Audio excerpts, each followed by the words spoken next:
Nós está parado aqui diante do edifício abandonado, que está conhecido como guarda de polícia na praia. Esse aqui está quadro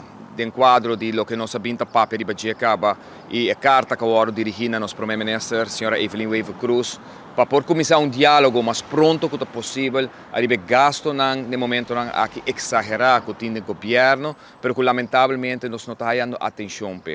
Cada dia nós escuta, ora tem uma medida na caminho, ou que hora que nós escuta, que tem algo de discussão andando com a Holanda, de repente nós acorda e nós pensa, arriba gasto com o governo, mas lamentavelmente na caminho nós mira que essa aqui não toma lugar. Aue, maneira que nós dirigimos a carta ao nosso primeiro-ministro, onde é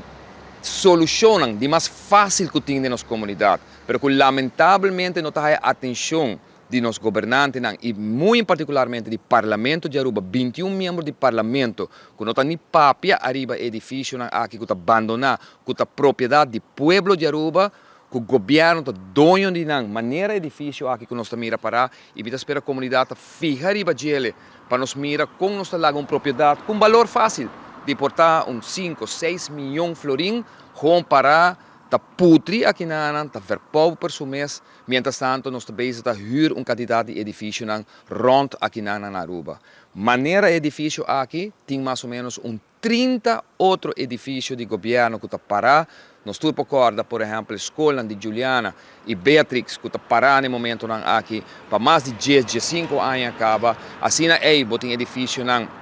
que está parado ainda, maneira doano gebouw,